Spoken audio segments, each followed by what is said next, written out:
মুখ্যমন্ত্রীকে হস্তক্ষেপ করতে হবে, মুখ্যমন্ত্রীকে দেখা করতে হবে, এই দাবিতে যোগ্য শিক্ষক শিক্ষিকা অধিকার রক্ষা মঞ্চের তরফে যে নবান্ন অভিযান কর্মসূচি তা ঘিরে ধুন্ধুমার পরিস্থিতি তৈরি হলো আজ।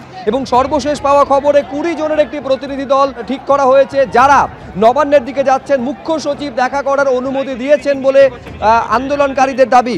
এই 20 জনের মধ্যে যেমন 18 জন শিক্ষক শিক্ষিকারা রয়েছেন, 2 জন চাকরিহারা শিক্ষাকর্মীরাও রয়েছেন। 7 দফা দাবিতে তারা অনড় রয়েছেন। 7 দফা দাবি, তার মধ্যে প্রথম দাবি রিভিউ পিটিশনের মাধ্যমে বৈধভাবে স্বপদে স্ববেতনে পুনর্বহাল করতে হবে। দ্বিতীয় দাবি দেশের প্রধান বিচারপতির কাছে পৌঁছক রিভিউ পিটিশনের খসড়া। তৃতীয় দাবি অতিরিক্ত নথি হিসেবে যোগ্য শিক্ষকদের নির্ভুল তালিকা ওয়েবসাইটে প্রকাশ করতে হবে। এরকম 7টি দাবি নিয়ে তারা মুখ্য সচিবের সঙ্গে দেখা করতে যাচ্ছেন 20 জনের একটি প্রতিনিধি দল। আমি শুরুতে আপনাদের দেখাবো যে আন্দোলনকারী চাকরিহারা শিক্ষক চিন্ময় মণ্ডল একেবারে সাংবাদিকদের সামনে এই 7টি দাবি, যে দাবিগুলো নিয়ে তারা মুখ্য সচিবের সঙ্গে দেখা করতে যাচ্ছেন বলে জানিয়েছেন। কি তাদের দাবি দেখুন। প্রথম দাবি, রিভিউ এর মাধ্যমে বৈধভাবে নিযুক্ত শিক্ষক শিক্ষিকাদের চাকরি ফিরিয়ে এনে স্বপদে স্ববেতনে বহাল রাখতেই হবে। দ্বিতীয় দাবি, অনারেবল চিফ জাস্টিস অফ ইন্ডিয়ার কাছে যাতে রিভিউ ড্রাফট পৌঁছায় এবং গ্রহণ করার পরিস্থিতি তৈরি করা যায়, তার জন্য একজন নির্ভরযোগ্য সিনিয়র আইনজীবী দ্বারা অনারেবল চিফ জাস্টিসের কাছে রিভিউ মেনশন করতে হবে। এক্ষেত্রে রাজ্য সরকারের সর্বোচ্চ সাংবিধানিক ও প্রশাসনিক ক্ষমতা প্রয়োগ করতে হবে। 3 নম্বর, রিভিউ মেনশন করার আগে অতিরিক্ত ডকুমেন্ট হিসেবে বৈধভাবে নিযুক্ত শিক্ষক শিক্ষিকাদের নির্ভুল তালিকা জমা করতে হবে এবং এসএসসি ওয়েবসাইটে সেটা পাবলিশ করতে হবে। 4 নম্বর, সেগ্রিগেশন অথবা রিপ্যানেল এর মাধ্যমে প্রয়োজনীয় আইনসঙ্গত উপায়ে ওএমআর পাবলিশের মধ্য দিয়ে এই কার্য সম্পন্ন করতে হবে। 5 নম্বর, রিভিউ সংক্রান্ত বিষয়ে রাজ্য সরকার এবং স্কুল সার্ভিস কমিশনের সিনিয়র আইনজীবীদের সঙ্গে আমাদের প্রত্যক্ষ সাক্ষাৎ করানোর ব্যবস্থা করতে হবে, কারণ আইনসঙ্গত যুক্তিপূর্ণ আলোচনার মাধ্যমে রিভিউ জেতার পথ প্রশস্ত করতে হবে। 6 নম্বর, বৈধভাবে নিযুক্ত শিক্ষক শিক্ষিকাদের স্বীকারোক্তি এফিডেভিটের মাধ্যমে অতি দ্রুত সংগ্রহ করা হোক এবং সেগুলো আইনজীবীদের সঙ্গে আলোচনা করে যোগ্য শিক্ষক শিক্ষিকাদের চাকরি বাঁচানোর উপযুক্ত দলিল হিসেবে মহামান্য সুপ্রিম কোর্টে দাখিল করতে হবে। প্রয়োজনে পরীক্ষার বিকল্প হিসেবে সাংবিধানিক পদ্ধতিতে সুপার নিউমারেরিক পোস্ট তৈরি করে সকল যোগ্য শিক্ষক শিক্ষিকাদের চাকরি সুনিশ্চিত করতে হবে। এই সমস্ত দাবিগুলো নিয়ে আমরা যাচ্ছি।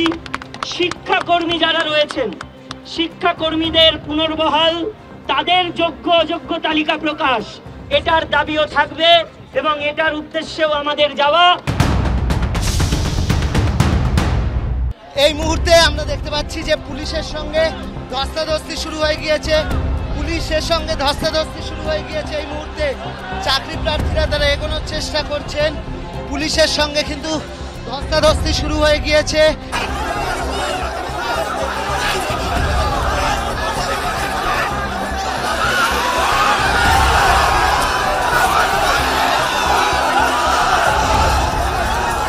পুলিশের সঙ্গে ধস্তাধস্তি এই মুহূর্তে চাকরিহারা শিক্ষক শিক্ষিকাদের দেখা যাচ্ছে। পুলিশের সঙ্গে ধস্তাধস্তি, তাদেরকে রুখতে এই মুহূর্তে দেখা যাচ্ছে যে পুলিশ কিন্তু নিজেদের বাহিনী নিয়ে তৎপর হয়ে উঠেছেন এবং পুলিশের সঙ্গে দেখা যাচ্ছে এই মুহূর্তে চাকরিহারা শিক্ষক শিক্ষিকাদের ধস্তাধস্তি, তাদেরকে রুখতে বিশাল পুলিশ বাহিনী দেখা যাচ্ছে এই মুহূর্তে চাকরিহারা শিক্ষক শিক্ষিকাদেরকে রুখে দিতে। কিন্তু দেখা যাচ্ছে যে ধস্তাধস্তির পরিস্থিতি, এই মুহূর্তে ধস্তাধস্তির পরিস্থিতি, পুলিশ দেখা যাচ্ছে রীতিমতো চাকরিহারা শিক্ষক শিক্ষিকাদেরকে রুখতে দেখা যাচ্ছে।